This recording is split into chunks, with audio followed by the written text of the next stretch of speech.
game day. Welcome into an episode of Chiefs Focus Live. We've got a full show for you guys today. We're going to spend most of our time recapping the Chiefs-Browns game that occurred just a couple days ago. We're going to talk about positives and, to be quite honest with you, a lot of negatives that occurred in that game. The full crew's here tonight. We got Thiz running the show in the background. My name is Quentin Morris. And now two guys who are just ready for the playoffs to start and just over the regular season. It's the old man himself, JP, and Caleb the Professor. How are we doing tonight, gentlemen? Good. Fantastic.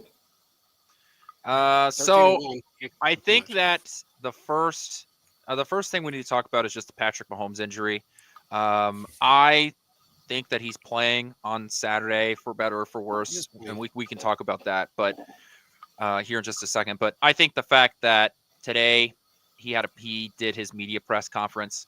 The NFL requires head coaches and a quarterback to speak to the media, and the Chiefs decided that to be Patrick Mahomes, and they also let Patrick Mahomes talk about his injury. So the fact that they let him come out and not Carson Wentz, I think is pretty telling that Patrick Mahomes is going to be the starting quarterback against the Texans. So I don't know how you guys feel about that, but that's just my thought process so far. He's absolutely playing Saturday. Yeah. I know that for a fact. He's playing. Talked to too many people today. And, hey, Will, he's absolutely playing. I knew this this morning that he was, or actually last night that he was playing. But he's not. Dude, this injury, he has a very strange body type. His ankles are almost acclimated to, what's up, Philip, to being able to recover from this. And I don't know how to explain this, but between Julie and Bobby, one day of rehab, and he's back to his former self. He's 100% ready to play. So I'm not concerned with him playing. I wasn't concerned with him playing when it happened. Thank you, Mike Florio, for being a dickhead again and putting out that he's going to be out for weeks when nobody else believed that. No one ever told you that. We know that for a fact. And yet you still ran with it and then ran with it again after you were called out on it. You don't know shit. He's fine. He's back to himself. His ankle, it was a mild high ankle sprain. Wasn't even nowhere near what he went through last year or the year before. So he did talk about how this one is so much different than the one he experienced in Jacksonville. And how this one does not even come close to compare to the one that he experienced in Jacksonville during that playoff game. Yeah. And one thing I would add, I didn't watch the presser, so I don't know. Did you watch it, Caleb? I didn't get a chance to. But one thing I would like to add to this whole thing is Mahomes always has these ankle injuries because linebackers, defensive linemen, just in general, edge rushers, grab it and twist his ankles. You see he works on specific training exercises, things for his muscles in his ankles. I mean, if I could step and show you, I could, but no one wants to see my shorts right now. But the point is this. He's able to put his ankles in these weird positions to make them strengthen. So when it gets twisted up, he knows what needs to be done to fix it. He knows how he's going to be fine. And plus, the training staff, they have dealt with this. Ever since the Chiefs won the Super Bowl, he has dealt with an ankle injury. Some way, some sort, and they have made sure to maintain and fix it. They know what's happening. This is another walk in the park.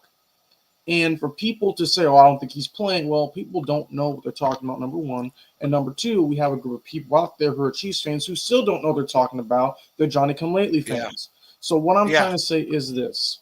Mahomes is a different quarterback. Well, you mean the guys that want Andy Reid fired? You mean those guys? Or the ones that didn't come around until 2018. Yeah. But exactly.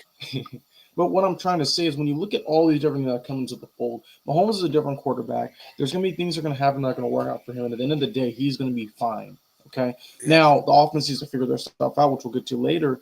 But as long as 15's on the field and he can do what he can do, he's going to be okay. I mean, he's had to deal with every single season that we won the Super Bowl. He has dealt with some sort of ankle-like injury and has been able to figure it out. We have one of the best training staffs in the league, and they've helped do so much. Yep. Agreed, man. Agreed. Also, I know Philip or I know Quentin wants to get into his rant, so let's go ahead and get into your rant. I don't think I should call it a rant. I think we should just call it a moment of clarity. I think that's what we should call it. We should call it a moment of clarity. What's up, Phil? I think that this was the worst offensive performance of the year. I think this was, and there's a couple of reasons. The first big one is just that the defense teed you up so many times, right? And you got 14 points off turnover. One of those turnovers was the one that was inside the red zone, right around the red zone, and so you were able to just dump it off and get a quick touchdown. But you scored off of it nonetheless, so it counts, right? But you averaged less than 2 points per turnover, and we knew going into this game that Smith was going to chuck the ball down the field. You're going to have opportunities for turnovers, and the Chiefs did not capitalize. This was a horrible 14-point win, which is a weird sentence to say, but I think that it was a pathetic offensive performance. This game should have been over by the end of the first half. The Chiefs offense did a lot of good things, especially in the first half. They were able to move Patrick Mahomes. They were able to move the pocket. Like, Kansas City was able to, I don't want to say eliminate Myles Garrett, because a Myles Garrett is just one of those guys that he's always going to be able to make. But they were able to limit his impact on the run game and Patrick Mahomes in the first half. And then all of a sudden, it's like the second half started, you threw the playbook away, and you went to a second playbook, and you decided that you just wanted to throw the ball a bunch. Kansas City had 9 punts in that game, and they had back-to-back drives where they went 3 and out, and they knocked off less than a minute off the play clock when all you had to do was run the damn ball. You just had to run the ball and to kill some of the time and milk the clock. We saw the Eagles literally give the Steelers 2 possessions in the second half. It is possible to bleed the clock in the second half. I've seen it happen. Just saw it happen. Like, I understand why Kansas City, they got off to their lead. The Cleveland was never in a position to make this game close. Like, Kansas City dominated for a lot of it, but it's just like, God damn, just run the ball. It's not that difficult, and I don't understand why this keeps happening. We keep having these conversations on and off throughout the entire year. You knew that running the ball and moving the pocket was the way to play good offense in this game. You knew that your tackles weren't good. Why can't you just make the decision? Sometimes I feel like I'm going crazy. Like, what am I missing? It's all part of the plan, man. It is. All part of the plan. I asked about that. It is. And I asked about that today. I said, just out of curiosity, what the hell was that? I mean, it was really weird. I agree with you. And the answer I got was, well, he pretty much ran preseason plays during that game. And let me add one thing. Okay. Go ahead. Oh, I apologize. I'm sorry. It's hard to. And let me just add one thing. When the Chiefs are playing down to the point they're playing now, they are basically doing vanilla-like offense. So for those who want, and JP, we've said this for the last, 6 years now, man? We said this for the last 6 years. They're going to run a vanilla-like offense against these bad teams, and they're going to win. You're going to be mad. But that's what they're running, because in the playoffs, that's when they go to page 5, 7, 9, 22, and 42 of the playbook. So they're going to run these basic offenses because they know that they can beat all these people. That's fine. You could do that. Run a basic offense. And that's what they were running. Doing. He was practicing a lot. Ball. You had you. Well, here, okay, Quentin. Here's the thing. We talked about this, right? We talked about the running backs last week and the week before, when we knew Pacheco was coming back. And the one thing that I said was, I think Kareem has more vision. He reads the defenses better, and he's extremely patient compared to Pacheco. Not downing Pacheco in any way. That game was a great example, though. A great example of why Kareem should be playing in certain games against certain packages. Look at his performance, the time that he was on the field compared to Pacheco. Look at the difference in how Kareem ran the ball compared to Pacheco. Not just stats, but the eye test tells you everything you need to know. I mean, Kareem Hunt. Kareem was a better running back in that game. Yeah, he really was. They both had 13 carries. Mhm. Kareem Hunt averaged a full yard more per carry.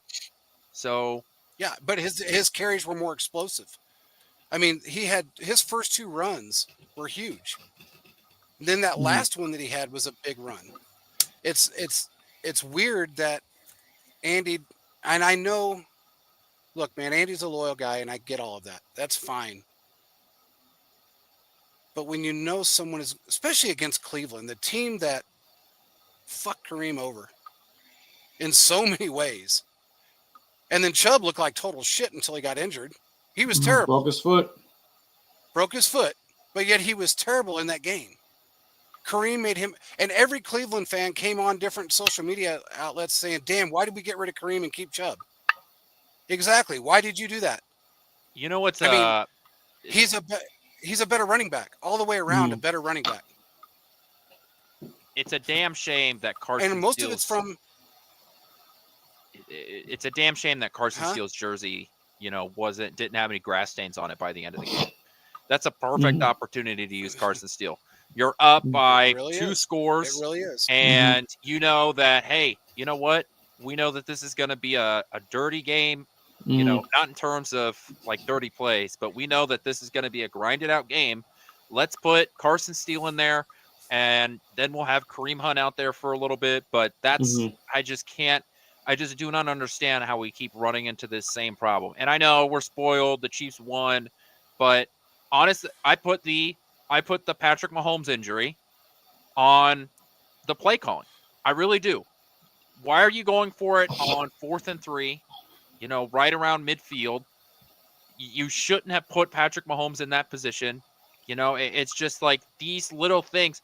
This to me, and we talk about this every year. We as Chiefs fans, not just us on this show, we talk about every year how Andy Reid just has the stinker. He has that one game, and the Chiefs in general, they have that one game where it's like you have no reason that you should be losing this game.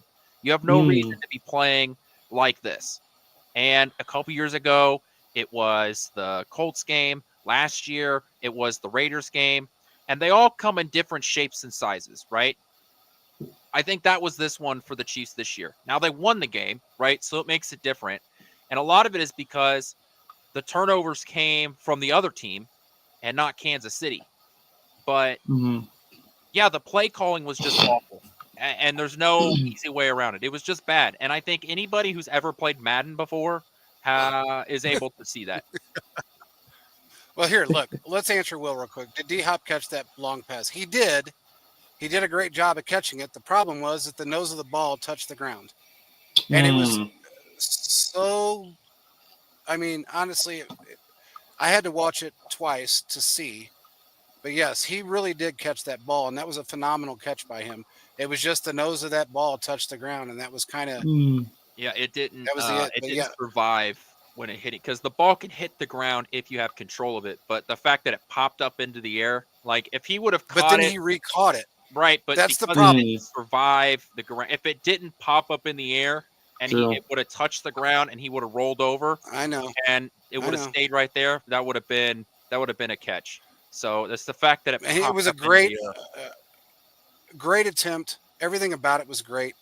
It was a miss. I mean, by NFL rules, he missed it. So sometimes I wish there was just a methodology by the NFL, or really just sports in general, where it's like, if the play is really cool, can we just let it stand? I mean, exactly. The cool guy button, where it's like, damn, that was really cool. You know what? Technically, it wasn't a catch. We should just let it stand. Or like in baseball, where like a guy makes a sliding catch, but like it hit the ground. It hit like 4 blades of grass before it went into his. Yeah, but it was really cool. So if we could just let that play. We need a cool guy button. Yeah. We really do. Philip said, or Chiefs Foggy said, normally Stu would have played in that type of game. He's fallen completely out of favor. I don't know if he's fallen out of favor. I think it's just there.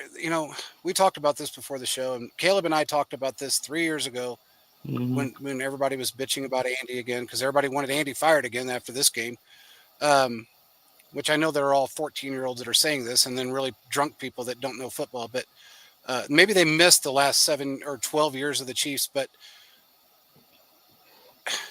offensive coordinators have play calling rights in their contract. It is what it is. You can't change that. We talked about this with Eric Bieniemy. There are certain games that, and it's all in how it's worded in the contract. Some offensive coordinators have, say, 8 games that they're able to call 6 or 7 series in each game of 8 games, no matter what 8 games it is during the season. Some have it to where they only have a specific amount of series they can call, period, for the entire season. Nagy called the majority of the plays on Sunday. So this means he can be head coach again? No. Just had to ask. No. Just had to ask. But, yeah, he did call the majority of the plays. He's allowed to call those plays per his contract. It is what it is. You can't change it. No better game to do it in, other than the Cleveland game. He's done it twice this year. The majority of the calls in the Carolina game were his as well. Look, man, we played I'm going to say something because I am so tired of the fucking bullshit about this. Joe Thuney and Mike Caliendo did a great job on the left side, period. Yes, Mahomes was hit 12 times. He wasn't sacked. Let's get that very clear. But they did a phenomenal job against probably the number 1, number 2 defensive line in football. There's no question, no doubt about that. That is a phenomenal defensive line. It is. Everyone knows that. It is. It is what it is. The majority of the hits that Mahomes took came from the right side. If you go back and watch all 22, if you have it, or if you're able to watch and slow down the plays, you're going to see that the majority of the hits came from the right side, or if they did come from the middle at all, it's because 3 guys were piling up on Garrett to keep him from taking Mahomes down. So they're running with that again this week. Just telling you now, they're going to run with that same left side the way they did it. Now, look, I'm telling you right now, Joe Thuney does not like the fact that he's playing left tackle. But he's a professional and he's going to do it. It is what it is. Mike Caliendo was very serviceable, did a great job, phenomenal job for stepping in and playing right guard or left guard. He did a great job. Taylor is still a problem. We're stuck with him. We're on the hook for $18 million a year through the 2025 season. And they can't get any better? They can't do anything about it. Nobody's going to take over that contract. What do you think they can figure it out to maybe get it to work soon? The only way it's going to work, and I mentioned this today to a couple people, the only way that's going to work is if Veach swallows his pride, and he has to swallow his pride because he doesn't like to be wrong, period, doesn't like to be wrong. He's going to have to bench him and pay him his $18 million and find some. Look, man. I mean, he kind of swallowed his pride with Hunt. I mean, it's not Hunt, with Clyde today. Well, I think that's Clyde won it out, though. Yeah, Clyde won it out at this point. He was done. From what I understand, he doesn't want to play football anymore. He had some off the field mental health problems going back to his college and he days, just doesn't want to play. Yeah, and I think the Chiefs did right by him. Okay. I mean, they did. Keeping him on the roster. They absolutely did. But the only reason they did it is because Hollywood Brown's coming back, and they were in a roster crunch. Otherwise, he would have been on the roster. And he was ready to go anyway. He was. He was ready to go. He doesn't want to play ball anymore, and that's fine. But I guess the whole point is that Veach has to swallow his pride and bench his ass. Taylor needs to be sitting, and you could put Wanye Morris in there, and he would do a better job. The problem, the question becomes, well, what do you do now? Well, Wanye Morris in there. I don't know. He's got that knee bruise, and he's been so bad. I understand, on the but when he's healthy, but he's a natural right tackle. He's a natural right tackle. The problem is he's not. So is Kingsley. And I know, but he's really close. So bad. Like he's close. This is what you have for the rest of the year. This is what happens when you don't know how to draft or sign offensive tackles, and you put a rookie in that under that much pressure, and then throw a guy in there that is a natural right tackle and a rotation guy at best, and you put him as a starter. This is what happens on the opposite side that he's good at. This is what happens when you pay your quarterback and you have the 32nd or 31st pick 5 years in a row. Okay, but regardless, premium. you could trade. The point is, he's a first-round draft pick, dude. But he's still. You're talking about a guy that you're putting in charge of protecting the blind side of the best quarterback in football. You don't make those mistakes. If you want to draft that guy, that's fine and dandy. Doesn't really matter. You don't have the. If you know, which Veach has been really good at this over the years. He's had some misses, but this is probably the biggest mistake, I should say, he's made. And that is putting the quarterback that everybody wishes to God they had and had drafted in that position, because that's what he's done. And you can't do that.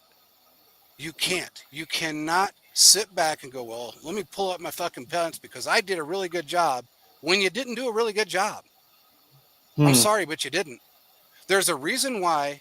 Look, man, every team in the NFL is dying for tackles, good tackles, whether it's right or left.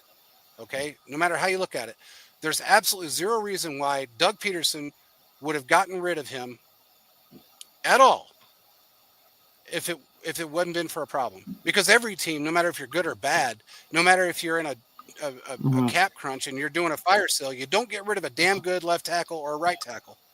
You get rid of anybody. You can get rid of a wide receiver before you do that, because that's what keeps your quarterback standing upright. You can't fucking do that. And he did it. And Veach fell for the fucking shit. Peterson fleeced us with him.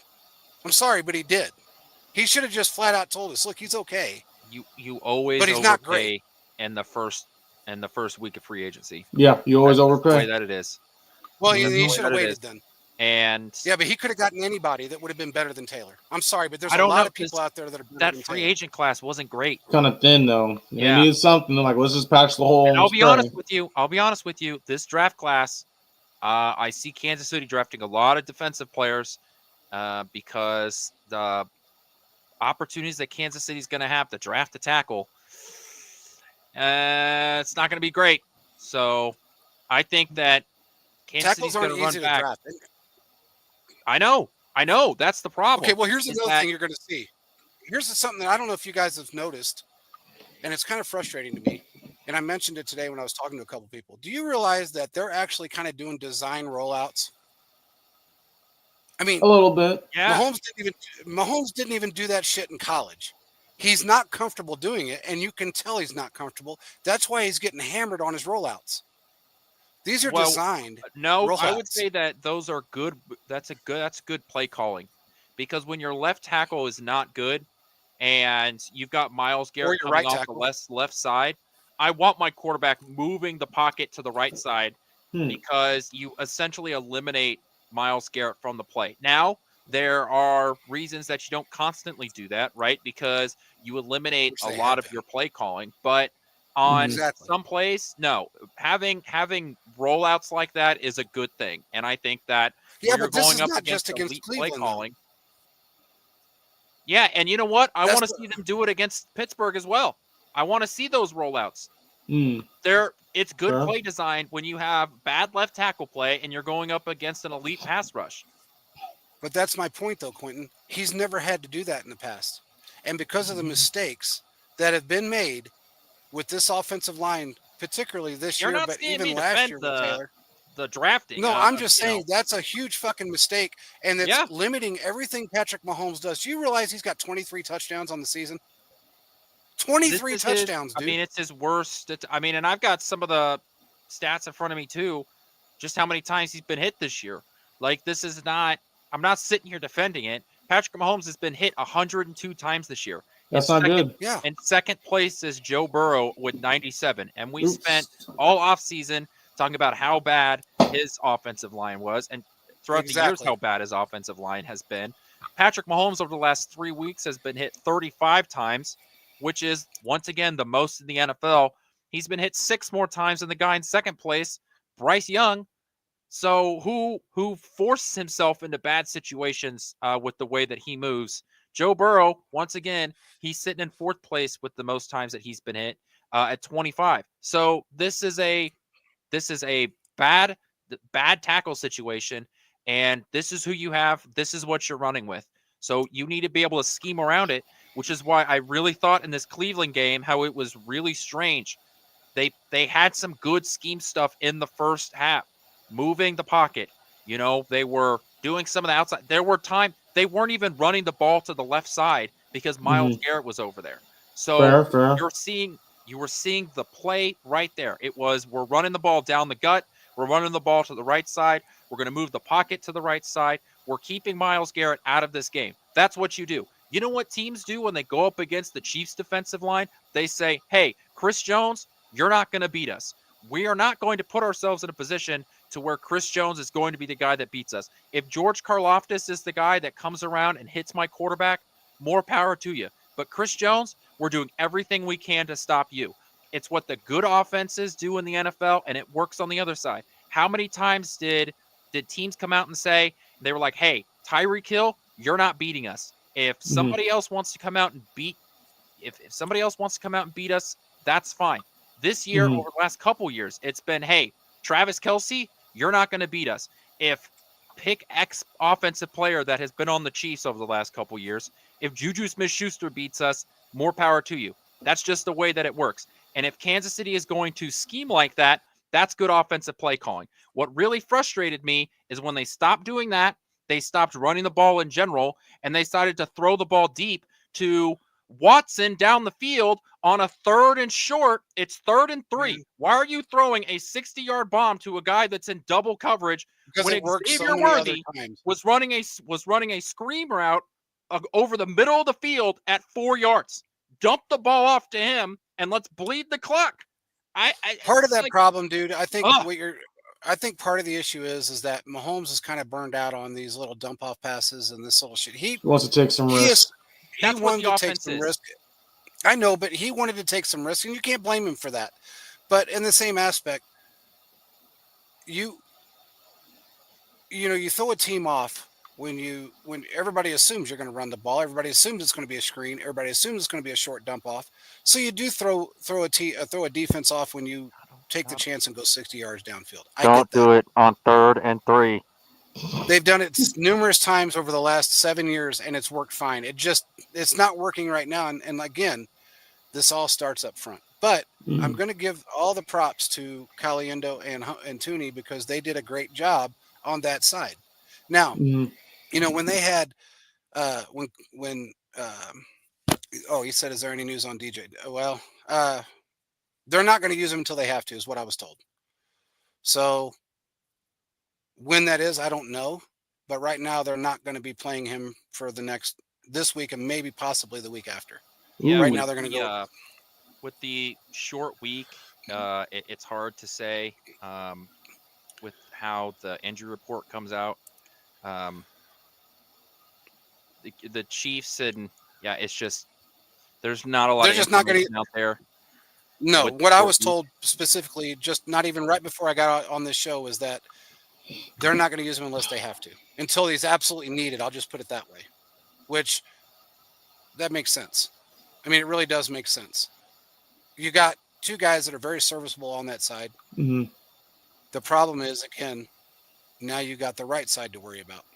Even though that's the weak side, thank God he was protected on his blind side, but the weak side is still an issue because Mahomes naturally likes to roll out that direction, and he can't. He just can't. Because Taylor usually backs up about 6 feet, if not further, before the ball's even snapped. And then by the time Mahomes reads through his first 2 progressions and decides to run the ball, Taylor's standing next to him with a defender. So it's pretty hard for him to actually do what he normally does. That's where it starts. He missed on a few passes. It's understandable. Everybody's bitching about him missing on the pass. Why?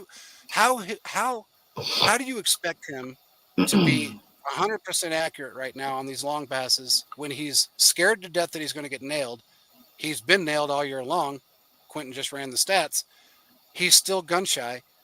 So he's going to launch the ball, and usually it's not going to be that accurate. It takes a little practice to get back into throwing those, and you have to feel comfortable doing it. He felt comfortable from the left, but not the right. He has hit 9 of those deep balls all year, and out of qualifying quarterbacks, out of the 33 qualifying quarterbacks this year in the NFL, He is 30th. I He has understand been awful with the deep ball this year. And I'm not blaming him for that. It's not his fault. It's a little rough. It's not his fault. It's really not. There's so many things that play into that factor, that factor into this, that it's not. Look, man, he's been accurate his entire career. Everybody knows that. He's accurate whether he's horizontal, vertical, running. He's thrown 50-yard passes on the run, stepping out of bounds while he's being hit. And it's been dead nut in the numbers. Mhm. This is a product of being extremely gun shy and not having enough time to get through it the way you need to get through it. That's what it really boils down to. It Mhm. takes some time to get that back. This whole year has been a shit show for him when it comes to this. I mean, the stats don't lie, like I just said. It's terrible what he's going through. And I don't blame him in the least for this. It's a bad situation for him. I think it's going to get better. But Taylor, what they did in this Cleveland game with having running backs and tight ends and everybody else help block Myles Garrett, they need to put somebody directly behind Taylor all the fucking time. That's what they need to do. They have to stop anybody that's coming around the corner on the right side. They have to keep Taylor contained at the line of scrimmage instead of 5 yards back where Mahomes is standing trying to roll out or throw the pass. That's what they need to do from this point on, because I think the left side is going to be okay. Mhm. Whether it's Humphreys or whether it's Thuney, that's what they have to do. And that's the only way it's going to work. well, and it doesn't get It much is what it easier is. because over the next few So- games, and I know we'll talk about the Texans game later in the week, but you've got two guys who are in the top 10 sacks and that play for Houston, right? So both defensive edges for them are top 5 or top 10 in sacks this year. So it doesn't get much easier. Plus, we've got the Steelers coming up on Christmas, who obviously with TJ Watt, I know he hurt his ankle, but that defensive line in general. And then we've got the Broncos again, and we saw what they did to this offensive line earlier in the year. Mhm. I do have one positive from the honestly, offense. the Broncos have a really good defensive line right now. Yeah, They're I have the most. They have the most sacks than anybody in football right now, which is crazy to say, but they've got more sacks than anyone. 10 I points. have a positive that I'd like to get to about the offense. We just spent the last Well, like spit it 25 out. minutes shitting on them. So here's a positive from yours Well, you truly. did, but Xavier Worthy, I think, is starting to pick up what's being put down. He had 6 Hold on a minute. receptions on 11 targets. Now, sometimes I think the targets is a little iffy because, like, if a ball is thrown, obviously it's being thrown out of bounds. I think sometimes those targets get counted as targets. So I'm always a little iffy when it's a number like that. But let's be, real conservative with it. And let's say he's slightly above that 50% mark. I think that it's starting to click a little bit, which is good because, Kansas City struggles in man coverage. And Xavier Worthy is about the only guy that can really blow out man coverage. So, yeah, I think that, just a little bit more work. And we might be talking about Xavier Worthy hitting his rookie stride as we're heading into the playoffs. So I do think that is one positive from the offense. oh, wait a minute now.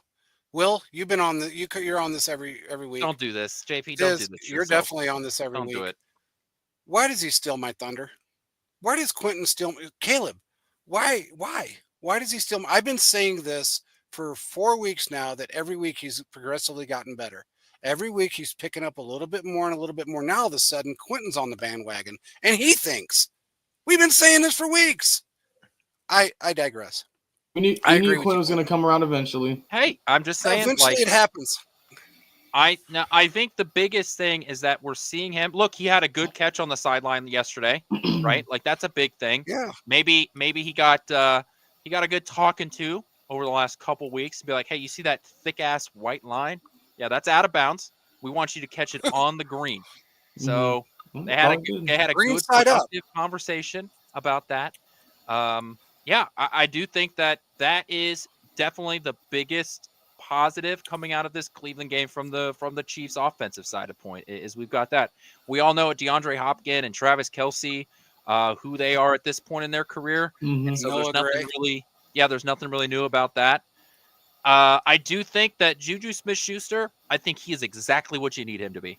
I'm very happy with what Juju Smith-Schuster. He literally had one catch for 7 yards, but you know what? That one catch was a touchdown. Mm-hmm. So Juju and he is didn't a great pop it up. player. He didn't pop it up into Colin Saunders' hands this time. So yeah, this was I think Juju Smith-Schuster is exactly what you need, and exactly what you want him to be. So yes, I'm very happy with what we're seeing. When the ball is caught, very happy with it. Third among all rookies in total touchdowns behind Harrison and Thomas Jr. That nothing wrong with that. It's proven his worth. And I don't know what his snap count is compared to those guys. So I think Harrison plays pretty much 95% of the snaps. So there's nothing wrong with that. If you give me 1 second, I could tell you the snap count from over the year. Xavier Worthy has more snap counts than all of the Chiefs wide receivers. Now, that is a little bit of a weird stat just because Hopkins hasn't been here all year. Rice obviously Juju really didn't play all year. Right. So it is a little bit of a weird stat. The only guy that's been on the team the entire time and is still playing is Justin Watson. And if Justin Watson had more snaps than Xavier Worthy, I'd be hotter and more red than my current background. Oh man, I'd be so pissed if Justin Watson had more snaps than a lot of guys did last year, if you remember right. Yeah, Will said he's Hollywood Brown playing Sunday. Yes, he is. He's going to be activated. From what I understand, it's going to be limited, but he is going to play. So they were going to hold him off, and they were still contemplating it as of today, whether he would play this Saturday or wait until the Pittsburgh game. But it sounds like they're going to go ahead and play him Saturday and give him some snaps because they want to get him acclimated back to. Yeah, and the reason they cut Clyde is to make a roster spot available for Hollywood Brown. So that's why that if you're gonna make that move, then he needs to see the field. Yeah, that's exactly what it is. Let's move on to the defense real quick because that was. Well, hold on, Quentin. Let's just get this out of the way. Trent McDuffie will be able. He did. He will be able to have turnovers for the rest of his career. I am happy to say that I can officially say that Trent McDuffie will have multiple interceptions in his career. I'll be honest, we were getting late in the game, and I was like, no way. I was Jameis too. Winston gonna be this ball insecure and Trent McDuffie not have an interception here, especially because he was going with. Did you hear what he said in his post-game press conference? Yeah, how he looked at the Jumbotron. Jumbotron, and then readjusted his body to make that catch. And it was it was a solid catch. Like that ball wasn't thrown directly at him. That was a quick play on the ball, dude. It was. That was quick. That was a great interception by Trent McDuffie. So, that was awesome to see. I'm so happy to see that Trent McDuffie. Well, you know what they're going to say now, right? That it's Jameis Winston. Everybody catches the ball against Jameis Winston. Yeah. No. Right. Hey, wait, I said that. We talked about that during the game, and I said because Jameis doesn't care who's on what side, if it's McDuffie or if it's anyone else, he's going to throw to their side. That's just him. He takes chances. Whether it's an interception or not, he doesn't care. He's going to take that chance. In his mind, it's a 50-50 shot, and hopefully it goes his way. That's just how he looks at things. But the fact that McDuffie was able to spin around so quick, because he said he just happened to look at the Jumbotron to see if it was real or something, he said. And then he saw the ball coming his way. He thought, well, I'm going to try and catch that. And he did. And it was instantaneous. I mean, it was within a second. He caught that ball, and it was like, oh, my God, what a snag. The defense looked really good. I will say this. Charles Omenihu has changed that defensive line. It's crazy. Completely changed the That was on my line. list. That was on my list. I'm happy you brought it up. It's he's like it's night and day, dude. It truly is night and day. You're getting real pressure. I mean, he's taking up a attention from other guys. Like Yeah. we saw George Karlaftis had 2 sacks. He had 2 sacks, and one of them was a play where Jameis Winston rolled out to his left, and it looked like he was going to throw the ball down the field, even though he probably could have run for the first down. And George Karlaftis, an effort sack, is what he got. Yeah, it truly is night and day. Amenahu ended the game with a sack too. I want to shout out my guy Tershawn Wharton because he continues to make plays. He got a sack. So yeah, it is crazy how Amenahu has just turned this defensive line into a defensive line that was able to get pressure, but now you're actually getting there, and that is so big. Well, and not only that, he's not just opened it up for the line, but he's opened it up for the linebackers, the secondary. Everybody else is eating because of his play. And that is phenomenal because it helps Chris Jones. It helps it helps Nick Bolton. It helps McDuffie. It helps everybody on the field. By the way, Jaden Hicks also can't say enough of good things about that kid. He is the future safety of this team. Yep. He is the future of this team. He can play, not only can he play strong safety, he can also play press, corner. He can do anything you want him to do. He can do it and do it with ease. That kid is phenomenal. That was a great draft pick. No matter how you look at it. Oh yeah. That kid there's a star. And next year you'll see him starting. He's a rookie this year, so everything you're seeing him do now.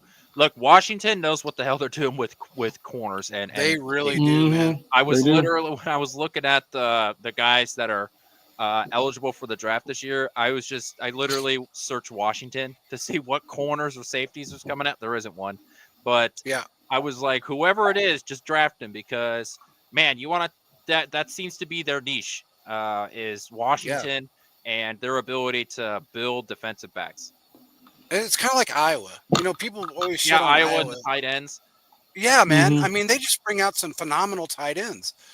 It's crazy. Ohio State and their offensive linemen. I mean, it's always a group from each college that they just really strive on. And I understand why they do it that way, but it's crazy to think how great Washington does with corners and safeties. And he is one of those guys that, man, McDuffie just loves him. I mean, loves him. Every corner on our team loves him. Something I will say, and we talked about Steven Nelson getting signed and thought he would be a help. He's not going to be. From what I understand, he's not even going to see the field. He's an insurance policy for the most part, and he probably won't get activated unless something major happens. Also, I've mentioned this for the last 5-6 weeks now. It's getting closer and closer for Jalen Watson, and I think he's going to be ready by the playoffs. So I don't think Steven Nelson is really going to see the field, but he is there for insurance. Yeah, anytime you get a late in the year, pickup like that, I'm always very hesitant to say that it's going to do anything. I mean, you bring them onto the practice squad now that they've expanded it a couple years ago. I don't have a problem with it, but I'm always hesitant to say, man, that's really going to make an impact. I will say this: Kansas City, for the first time in weeks, positive turnover differential. Yeah, they are now +2. Granted, when you don't turn the ball over and you get 6 turnovers in a game, it's a real game changer in the turnover differential. By the way, that's the first time since week 1. Yeah, when there was no, from any team, there was no turnover differential. So this was huge, and I attribute a lot of that to Charles Omenihu coming back. That he makes a huge difference for the entire defense. He really does. He gives so much pressure is put on the quarterback that they make errant throws. They just make huge mistakes, and he's a big reason why. Thank God he's back.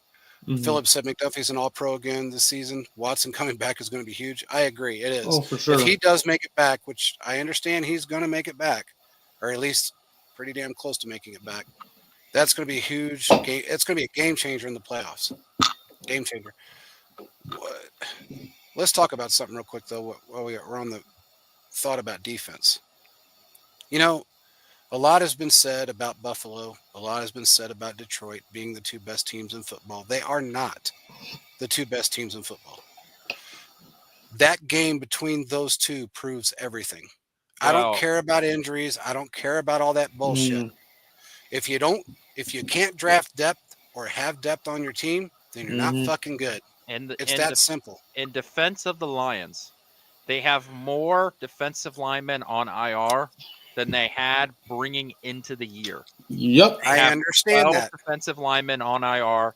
They you bring in 8 or 9 depending on the team into the year. So for them, I get that that. is an injury problem. And while there's no you don't get any what's that called when you're bad at golf? A mulligan? No, mulligan. Like well, you're bad at golf, so you get like a couple of points taken off. Oh no. My Whatever. point is, And though, my point regardless if is it's that injuries or not, it doesn't matter. They're still not the best team in football. If it's injuries, if it's coaching, which their coaching is fucking atrocious in so many ways. handicap. Thank you. Handicap, yeah. Yeah, there's no handicaps in football based on injuries. But Oh, there's a handicap in Detroit. His name is Dan Campbell. damn. He's the handicap. I'm sorry, but He is. brought him from the ashes. He got rolled him for a little bit longer. That's fantastic. But when you fucking try an onside kick with 12 minutes and 43 seconds left in the game, when That's what he only felt. 3 of them have been successful all That's what season he long, felt. And 2 of them have been against the Dallas Cowboys, so there's really only Exactly. been 1 successful. Mm. he is an idiot. Thank you, Philip. He's an idiot. He's a complete idiot. The guy, I don't even know how to explain or even express how stupid that was. And that is just as dumb as doing 4th and 5, 4th and 8, when you're up Well, by friggin' 14 points and you go for it on 4th and 8. that's what he. You're stupid.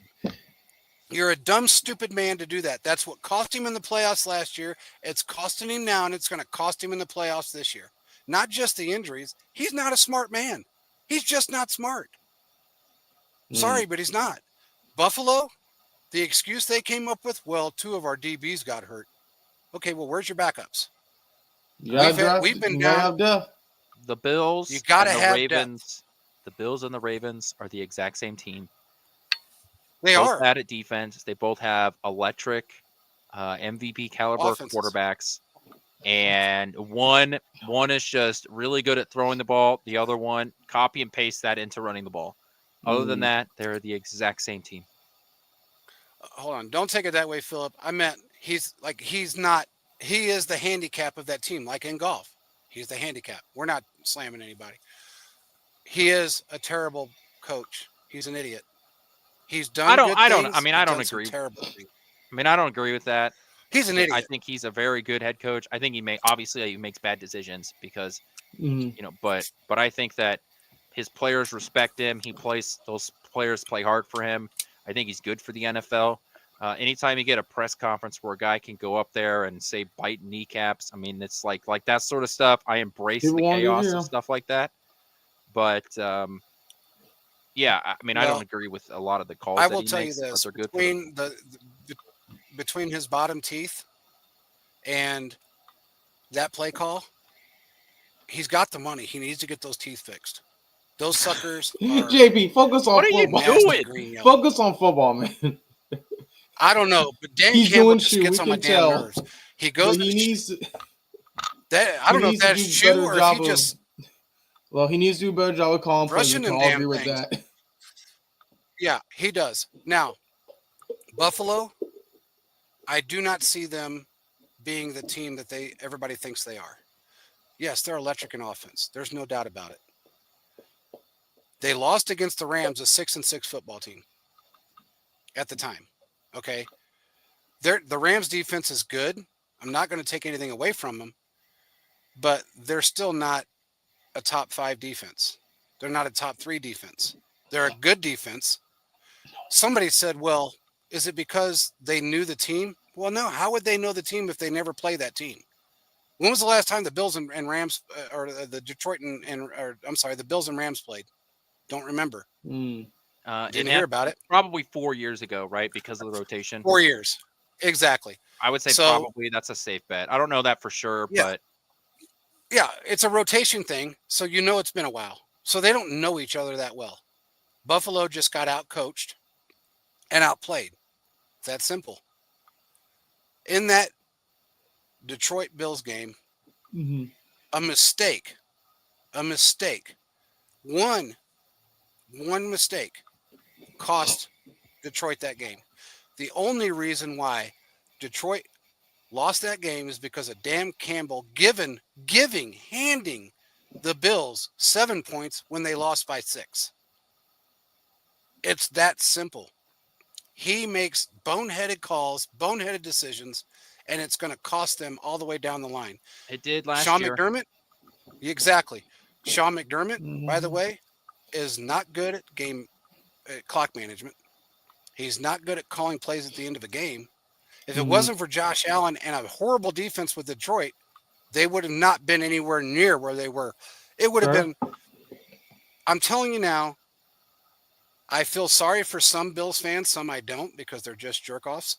But I really feel sorry for some of the fans because they're in for a rude awakening when it gets down to the playoffs.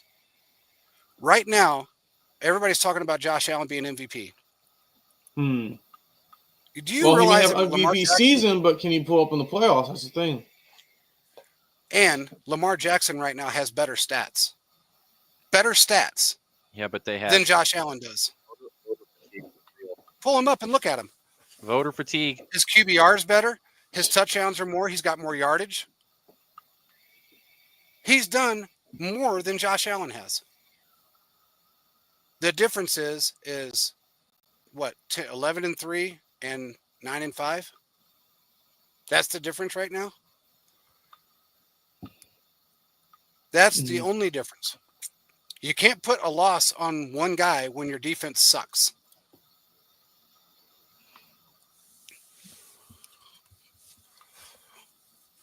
That's fair. I don't see Detroit making the Super Bowl. No, do you guys see Detroit making the Super Bowl? I mean, if they were healthy, then I would say yeah. But I mean it is so. I mean, when you have 12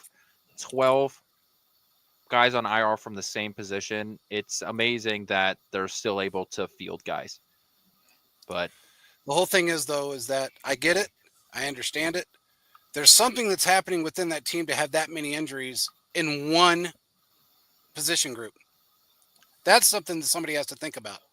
If it was spread across the team, offense, defense, kind of like us, where we've had defensive players injured, offensive players injured, maybe, a running back, a wide receiver, 2 wide receivers, a running back, 2 running backs, a DB, a safety, whatever. But they've got the majority of their injuries are in one position group. So that kind of gives you an indication something's not right there, or at least something to think about. You know who's a sneaky ass good football team? The Vikings. Yeah. People are discounting them because of their quarterback. That's stupid, because they're a sneaky ass good football team. And I wouldn't be surprised if somehow they snuck their ass into the Super Bowl right this year. I wouldn't be surprised. The only thing that's keeping the Eagles together is one guy, and that's Saquon Barkley, which he could do for any football team other than the Giants because they're just dysfunctional in every aspect. But he is the reason why they are looking as good as they are. It's one player. That's it. You have to have more of a balanced team. Somebody, I don't remember what idiot it was, one of the national talking heads. He says, well, the Bills are the best football team just because of how they play. Okay, well, that could all be good and great. But in the same aspect, if you don't, he said, well, they beat the Chiefs. Okay, that's good. That's a regular season win. But I guess my point is, the amount of points that they're scoring is great, but if their defense can't stop anything, and do you realize they allowed in that Detroit game, both those defenses allowed 1,152 yards. Buffalo alone has allowed 86 points in 2 games. Yeah. 2 games. And Man, yeah, the that's not good. that defensive back has got holes in it. That's what I mean. They're the same team as Baltimore. So there's not a perfect team this year. You know, I'll say that the Eagles defense is good. It's just like Jalen Hurts. I don't know how much I trust him in big moments. But when you have a running game as good as they have, you know, there may not be that many big moments. Like I said, they were able to beat the Steelers into submission, and they allowed the Steelers to have the ball 2 times on Sunday. One of them they forced a fumble, and the second time, with 7 minutes left in the fourth quarter, they forced a punt. Steelers never saw the ball again. That is impressive. Right? I mean, that is a crazy feat that you're able to do. And that's scary. I agree with all of that. Now, I don't trust that coach. No. Well, Mike Tomlin's clock management and play calling lately has been really atrocious, but also his pick of quarterbacks hasn't been that great. My opinion, Russell Wilson is still Russell Wilson. He's a 157-yard quarterback, maybe a touchdown or 2. That's just has been his game for the last 6 years. That's been his game. And putting all the emphasis on a defense against that offense doesn't really scare me that much, just simply because it's Russell Wilson. He's not good. I'm sorry, but he's just not. He's not the player. He doesn't have the mobility that he used to have in 2014. He doesn't have any of that. He's just not that guy. So, and then again, with Tomlin, the mistakes he makes with doing this quarterback by committee shit, that's a huge mistake in its own right. But I can't put that much emphasis on them shutting down the offense of the Steelers because it's the offense of the Steelers, I guess is what I'm trying to get at. Minnesota has a good defense. They're a rounded team, kind of like how we're a rounded football team to some degree. And when I say that, I mean it like this. Yes, we're not scoring 30 points a game. That's fantastic. We're not. Other teams are. That's good. We score enough to win because our defense doesn't allow other teams to score enough to win. And we have a good special teams. That's a well-rounded football team. You can have a great offense, but if your defense is lacking, your special teams is lacking, your run stop is lacking, or your run defense is whatever the case may be, it's not really going to do you much good when you're allowing that kind of points. You can't do that. We allowed 30 points. Think about this. We've allowed 30 points one time since the 2022 Super Bowl. Do you realize how unbelievable that is? We've allowed less than 28 points numerous times. In fact, almost every time other than that one game. It was every time other than the 2022 Super Bowl. We don't allow points to be had. And as long as you are able to score enough points to win and not allow points to be put up by another team, you're a better football team. It's just that simple. I don't know what else to say. Right now, we are kind of in the driver's seat. We win 2 out of the 3. Yep, 2 out of 3. Mahomes sits a game. And that's only if the Bills win out, by the way. If the Bills lose a game, which they have a pretty easy schedule, but that doesn't mean a whole lot. But they do have an easy schedule coming up compared to ours. So say if they lose one and we win one, we're still in good shape. But we win 2 out of 3. Mahomes gets to sit for 21 days. Great. That's what he needs to do. Sit for 21 days. Get 100% healthy. We're in the driver's seat right now. Regardless of what people want to say, it is what it is. We are in the driver's seat. And we are actually a more rounded football team with all of our flaws. We have other things that actually take up the slack for those flaws. Whether it be special teams or whether it be defensive play, we have the the ability to be able to take up the slack, where other teams can't say that. The other teams that are supposed to be our challenge. We just had to continue to do what we're doing. Philip said we have the future of the Chiefs secondary with McDuffie, Watson, Cook, Hicks, Connor, hybrids. I agree. I absolutely agree. Cook, he makes me nervous a little bit, but he'll get it. Watson is the one that I think is really going to shine when he's back. When he's back, he started off the season like we weren't missing Snead at that point. And those were tough football teams we were playing. It wasn't no joke. So when he's back, I think we're going to be. Oh, by the way, Connor, I don't think is playing this week. He's still in concussion protocol. I don't know if he's going to play or not. So, yeah, man, I don't know. We're in pretty good position right now. These games have been tough. They're hard. They're stressful. Caleb and I have talked about this for 8 years. The stress level sometimes is too much. But then again, you sit back and you go, okay, this isn't the 2016 Chiefs or the 2014 Chiefs. Roland Wallace is another one that's a beast. I forgot about him, Philip. He's an animal. You get stressed out, but then you think, okay, we're still the team that somehow wins every game at the end. So I think we're okay. As much as we stress out, I think we're okay. I don't know about you, Caleb, but that's what I feel. No, I feel the same. It's take a game by game. They're going to come out and they're going to figure it out at the end of the day. Honestly, I've seen enough Chiefs football. I know what it looks like. I know how it sees. I know how it feels. They're going to be just fine. They'll be just fine. And look, Mahomes has had fits this year with the team. I'm going to say it. He was downright like, I'm fucking done with these offensive tackles. He went to the sidelines and lost it. He went into the office and lost it. He's done with it. That's why they made that change at left tackle the way they did. And they made those moves because he was finished with it. There's not a whole lot he can do about Taylor right now other than chew his ass out every single play of every game just about, which he does. But he was just done.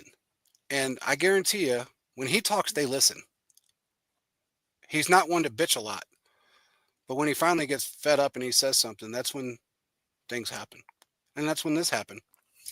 So we'll see. It's going to be interesting, to say the least. It's going to be a fun next 3 or 4 games. I just can't wait until Mahomes gets to sit in that last Denver game. Let Carson Wentz come in, do his thing, let the rest of the starters sit, and get everybody rested up for this second season. Andy's going to turn page to page 2 or 3, and then things will be different. Guys, got anything else? No, I think that all good. That recaps all of it. I've had my Chiefs therapy for the week, so feeling good. Man, well, we will see you guys again on Thursday, and we will go over predictions and anything else that changes between now and then. With that being said, thanks for joining in, and peace out, everybody.